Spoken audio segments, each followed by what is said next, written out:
I had a feeling that something was different with my wife, Catherine. Not much, but enough for a man who had known her for 12 years and been married for 10.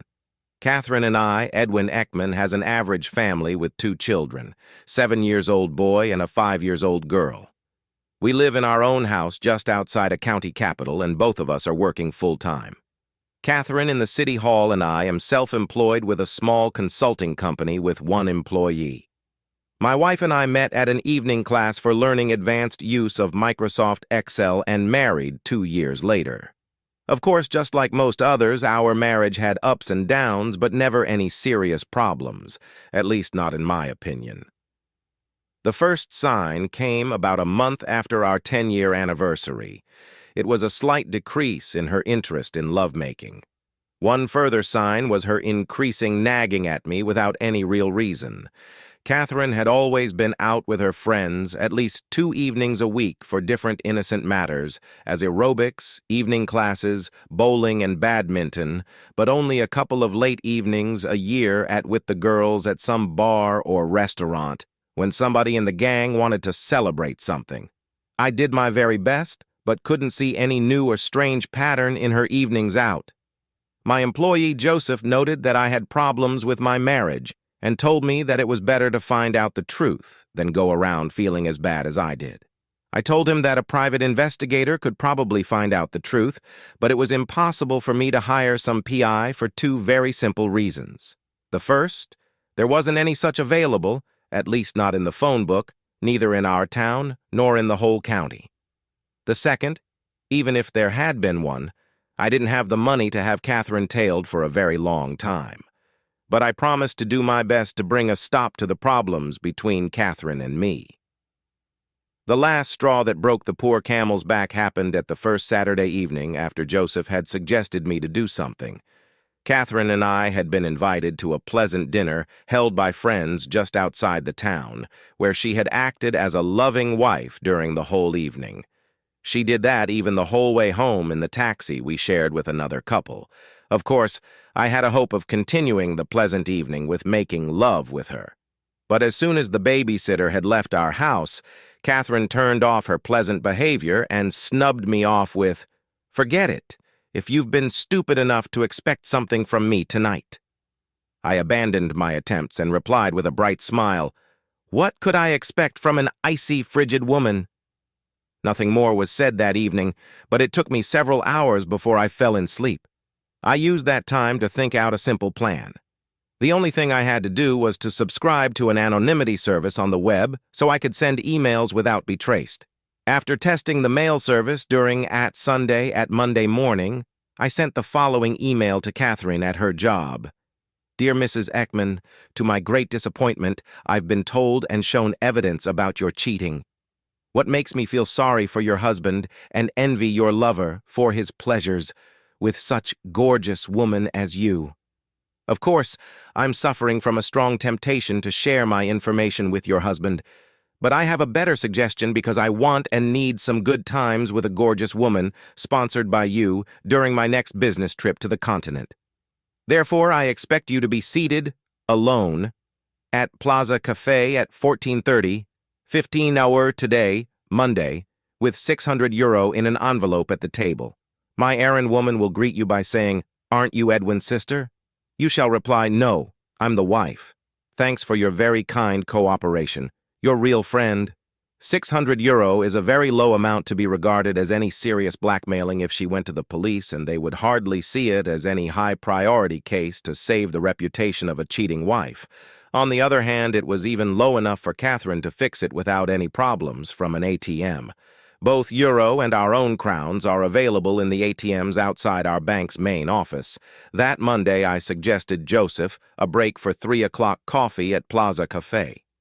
We entered there a few minutes before 3, and to my pretended surprise, I saw Catherine sitting alone at a table, and then to my real surprise, I saw Anthony Jensen sitting alone a few tables away from her. Even Anthony works at the city hall, and he is married to one of Catherine's best friends. We had met him and his wife at the dinner last Saturday, but I hadn't noted anything special between Catherine and him. Staring at Catherine and Anthony, I shouted with a loud voice, "What the hell is going on here?" Why are you two here instead of working? Why not sharing a table? Anthony left without a word to me, and a few minutes later, even Catherine left the cafe. Joseph was even more confused than me when I told him that we had probably succeeded in catching Catherine with her lover. After that, I rang Anthony's wife, Cecilia, at her job and asked her if she had any idea why my wife and her husband had taken the afternoon off their jobs and was sitting at separate tables at a cafe. Then I told her that I suspected Catherine having an affair, and now Anthony had to be the main suspect unless I get a very good explanation about what they were involved in. She promised to have a serious talk with Anthony and give me a call when she knew anything. This Anthony was a very good-looking man, usually expensive dressed, polite, good-mannered, and a real party pleaser.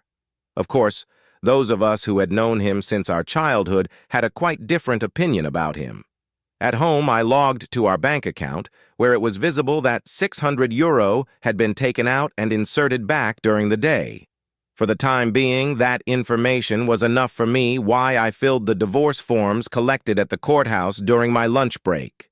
When Catherine came home, she was angry as a bee and snapped at me, "You behaved just like an idiot at the cafe. I can explain everything if you care to listen." I replied, "No, I don't want to listen, because I've got enough of you and don't care a shit about your explanation. Just read these divorce papers and sign them. Everything is shared 50-50, and you can't get a better deal, not even with a lawyer that will cost you a fortune." It was visible that she was really angry, very angry indeed, and shouted to me, "Those divorce papers are the only sane thing you've been able to fix in a long time." Boiling of wrath, she signed the divorce forms without reading them and shouted, "It will be a great relief to get a real man instead of a zero like you." So ended my marriage. Catherine went out from the house and I didn't care where. I got a call from a sobbing Cecilia who told me that Anthony had confessed having an affair with Catherine. Now he was crying and begging her to forgive him. She said that she didn't know what to do and had demanded Anthony go and live with his parents for the next 2 weeks, so she got time to think about their future. I told her that Catherine and I had already signed our divorce papers. One thing was for sure. If Catherine regarded Anthony as her new dream man, she could forget that. But it wasn't my business to tell her. After the phone call, I moved all Catherine's clothes to the spare room. That got her furious when she was back home. I couldn't resist the temptation to tell her that I had told Cecilia about what I had seen at Cafe Plaza. That information didn't make her happier. Strange things happened the next day. Back home after our jobs, Catherine surprised me by saying, "Dear Edwin, I'm sorry and regret everything what I said in my angry mood yesterday. I was stressed and said silly things I didn't mean. Can you forgive me for that? You are and will always be my real love. No hard feelings any longer. We are adults and expected to do our best to solve our problems. Please give me those silly divorce papers we signed yesterday in angry mood, and I promise to be a much better loving wife, and I'll explain everything about yesterday." I looked straight in her eyes when I said, "The divorce papers are at the court, and I already know everything about Marin and your affair. Yesterday evening, after you went out, Anthony confessed his cheating to Cecilia, who rang and told me that your real man was a crying wimp begging for mercy and claimed you are who had seduced him. Not much for a real man instead of me, is he?" Catherine sobbed and said, "Did Cecilia told you about Anthony and me?" "Yes, and that explains why our marriage been a loveless marriage for some time. I've suspected your cheating but found no real evidence until Anthony confessed to Cecilia." Catherine got a strange look in face when she said, "But how come that you teased me sign the divorce papers several hours before Cecilia told you about Anthony's confession? I had enough during last Saturday night and found out during several sleepless hours that a divorce as soon as possible was my only possible solution. The divorce was decided many hours before that the crying creep Anthony confessed your cheating. I'm sorry and wish I could undo everything I did with Anthony. Is there any chance you can give me a second chance and forgive me? No." because I will never understand how you can prefer that Anthony than me and dream about him as a real man. I will never forget how you have humiliated me since you fell in love with him. But that pile of crap will be yours when Cecilia is done with him. You probably didn't know that all their inherited shares, savings, expensive house and cars are Cecilia's private property since Anthony had his business. The only thing what Anthony owns is a hell of debts since he bankrupted the business. Now Anthony will even lose his expensive Rolex and BMW if those toys impressed on you. If you really love him, it will be up to you. Support him and his expensive habits. I've done a terrible mistake and will never understand how I could be stupid enough to be seduced and conned by that slimmy worm. I'd rather be alone the rest of my life than have anything to do with him. The City Hall gossip said that Anthony had told Catherine to take hike to hell when she had told him about her signed divorce papers and suggested they be an item. That explains why the day after her signing of the divorce documents, she begged me to forgive her and cancel the divorce. Anthony has been successful in avoiding me since he saw me at the cafe. Already the second day after his confession, a doctor had put him on the sick list for stress and physical problems. Exactly as I had expected, Cecilia filed for divorce after their 2 weeks of time out, and Anthony never returned to his job at the City Hall. After several months on the sick list, he left town for a new job. Catherine and he never met or not even talked again. Catherine rented an apartment in a nice area but had to wait 3 months before she could move in. We agreed that she would stay in our spare room until then, and that none of us would begin dating before our divorce was final. Though it was a chilly atmosphere in the house, the agreement worked better than expected. Then, about 2 months after we had filled for the divorcee, something very unexpected happened to Catherine. A Saturday evening, she asked me if I could still promise to keep an important secret about her economic matters. I promised, and she said, "You've probably heard that somebody in our town won a jackpot on Lotto. I'm the winner. Not any of the big jackpots, only something equal to about 3 million $, but enough to solve my entire economic problem. We are still married. That is why I have to ask you if you are demanding half of it." Congratulations. No, I don't demand anything or don't expect anything for myself. My only suggestion is that you set up some kind of funds for the children so they can buy cars, apartments when they grow up, and thereafter support them if they are going to some higher education and when they are married. She looked at me and said, "Are you sure that you don't try to demand anything from me?" Yes, Your love had been enough for me. But I'm sure when Anthony get that information, he will be as a burdock in begging you to forgive his advice about a hike to hell. He will never know, because you are only who will get that information from me, and you promised to keep quiet. Though I didn't keep my own promises to you, I'm convinced that you are better than me and keep what you promised. Nothing further was said in that matter, and everything went on as usual, except that Catherine was out of town the next Thursday and Friday. At Saturday, she asked me if we could have a dinner together because she had something to tell me. I accepted. Our children would stay overnight at one of our friends. The dinner was great with my favorite food and great wine. So I began to expect some attempts to buy my love and was curious about the value of my love, in her opinion, and how much she was willing to pay for the love. During the delicious dessert, she said, "I did exactly as you suggested and created the funds for our children," I replied. "You are a good mother, and those funds will be of a great advantage for them when they grow up." Nothing further was said in that matter, but we continued with pleasant small talk about other daily matters. During the coffee and cognac after the meal, when we were seated comfortable in a living room sofa, she said, "I'm sorry for being a silly, cheap woman who ruined our happy family by cheating and humiliating the best man I ever known. Today it is impossible for me to understand how and why I could fell for Anthony's courting and seduction. I regret it as hell and have spent many sleepless nights crying about how damn stupid I've been. Of course, I know for sure that money can't buy your love or not even your forgiveness. However, We know that courts used to sentence a wrongdoer to pay money to their victim as compensation for the caused pain and humiliation. But as no court in this country would care about what I did to you, I took care of the case by myself. I acted as both prosecutor and judge who decided that all lotto money, what remained after the funds for our children, is put into a personal private account for you. What I've done cannot be undone. She gave me 3 receipts from the bank. I remained in silence for a long time before I said, "Good heaven, what have you done? I can't take your money." She replied, "You haven't taken anything.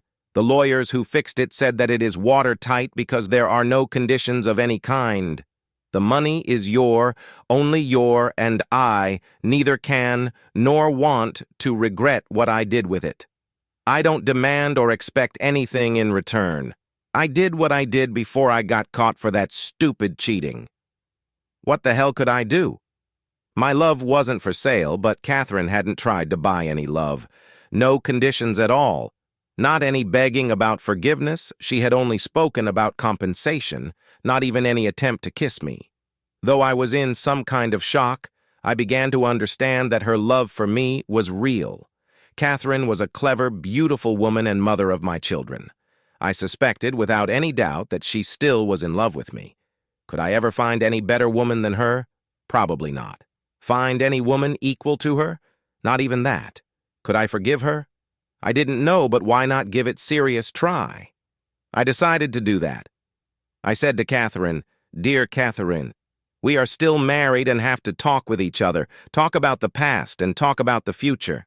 I think that talking about the future fits better after that delicious dinner. Doesn't it?" She said, "Yes." And I continued, "A divorce hurts as hell, and it hurts even more now after I have understood how much you really love me and how much you regret your affair." She began to cry and sobbed. "I'm praying every night that one day you will forgive me and give me a second chance." I moved closer to Catherine, hugged her, and said, "We are still married. Shall we do a serious try to remain that?" She looked straight in my eyes and whispered, "Am I dreaming, or is it true?" "It is true, because I hope you are equal to my Catherine before she was soiled by Anthony. I miss that Catherine as hell." She hugged me hard and whispered, "You shall never regret our marriage again." That evening could only end in one way: great, intensive lovemaking. During that night, I did everything I could do for give her the very best love she ever had, and she did the same to me. It was just as the wedding night again, and for a long time after that night, we acted as newlyweds. Epilogue. We skipped the divorce. Everything went fine in our relation, and now we are a happy family again. Our children demanded Catherine and I promised that never a divorce again. We haven't spoken much about Catherine's affair with Anthony. Somehow I don't really care about any details. Though she gave me all her money, I will never feel that she bought me back because she had no conditions, only a slight hope. She staked everything she had, won what she wanted, and only the future will show her if she did the right thing. The truth is that I missed her so much that I probably had done something by myself for getting her back without any money involved. One thing is for sure. I love Catherine, and she loves me. Subscribe to our channel to keep your partner from cheating on you, and listen to the next story because this story is nothing compared to the next.